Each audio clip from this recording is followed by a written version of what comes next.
Pemilik garis tangan telapak tangan ini, kita baca garis utamanya dengan garis hati tangan kanannya putus, garis hati tangan kirinya rusak, garis kepala tangan kanannya terganggu, dan ada warna hitam di ujung jari dan warna biru di dekat pergelangan tangan.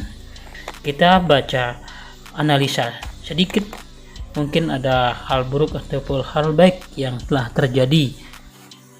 Dalam hal ini, pemilik garis tangan ini tidak banyak mengetahui isi hatinya yang terdalam.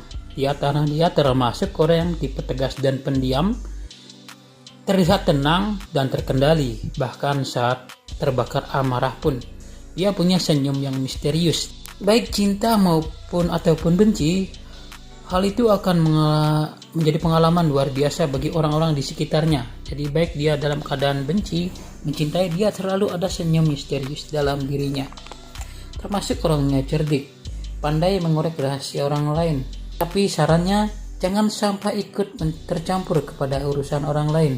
Mungkin dia punya pengalaman sakit hati di masa lalu, sering melihat kejadian-kejadian yang menyakitkan, sehingga saat ini dia menjadi apatis dan terbebas dari kasus-kasus itu, sehingga dia merasa saat ini lebih nyaman daripada dahulu saat mengalaminya, karena saat ini pikirannya menjadi lebih apatis. Ini mungkin masalah pribadi karena sering menyaksikan ketidakadilan atau penyelewengan, pelecehan cinta, dan lain-lain. Maka dia sering pula dianggapi perasaan takut atau pesimis dahulunya terhadap orang-orang di sekitarnya. Itu khawatir karena tidak akan mendapatkan kasih sayang murni atau sungguh-sungguh jadi orang yang dicintainya. Itu ada rasa khawatirnya. Sebaiknya dia harus mendengarkan petunjuk-petunjuk atau getaran jiwanya yang paling dalam, sehingga keraguan akan lenyap. Dengan garis kepala yang rusak dan agak bergelombang dan berantai di garis hati, juga ada yang putus.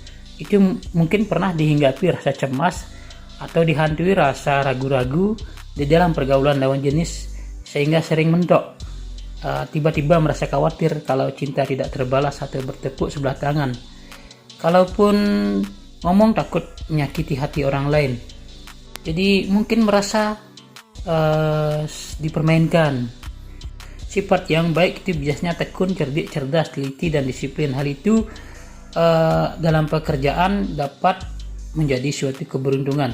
Dilihat dari garis tangan, garis kepala, dan warna biru. Warna biru di bukit penis itu menandakan hati-hati bagian pernapasan, rematik, dan juga penyakit mah.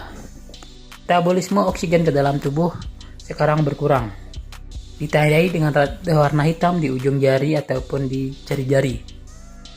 Metabolisme saraf, kesemutan bagian tangan.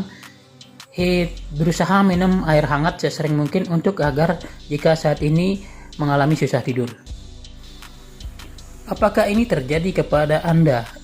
Jika iya, ini bisa menguntungkan dan sekaligus mungkin merugikan.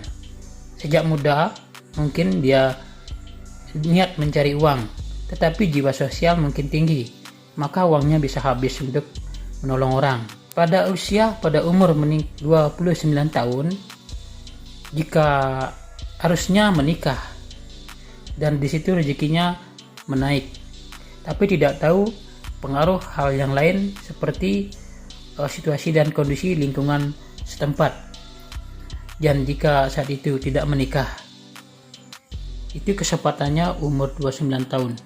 Jika saat ini sedang mengalami sakit pinggang, pencernaan, ataupun bagian punggung, baik menggunakan jika suka permata itu bagi bagian batu giok. Di sini baik dan buruknya. Kebijaksanaan adalah penting bagi Anda. Anda punya kemampuan penganalisa. Jika ini digunakan dengan benar, maka akan menjadi orang yang terkenal. Biasanya Anda tidak segera menjawab ya, ataupun tidak. Anda berpikir terlebih dahulu sebelum mengiyakan suatu ajakan, karena Anda sangat detail dalam suatu hal. Kreativitas dan waspada Anda tinggi. Itu menuntun sebenarnya bisa menghasilkan rezeki. Dalam relasi bagus, pandai menghibur. Kejayaan biasanya diraih pada usia pertengahan. Kalau tidak 35 ke atas, biasanya 42 ke atas. Dan jika hidupnya masih biasa-biasa saja, itu berarti ada pengaruh hal lain yang sangat berpengaruh dalam kehidupan. Pada dasarnya dahulu banyak lawan jenis yang tertarik.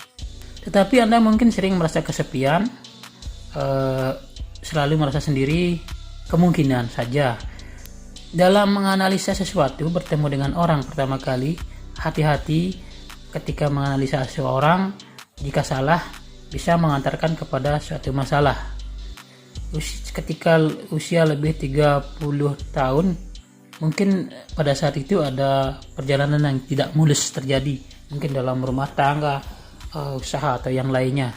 Namun sekarang bisa menjadi seorang yang apatis, mungkin bisa menjadi bijaksana dalam manajemen pikiran. Harusnya menjadi seorang yang mandiri, menjiwa kepemimpinan. Banyak orang yang iri dan menikam dari belakang di sekeliling Anda. Karena pada dasarnya Anda punya prinsip sendiri dan memegangnya dengan teguh.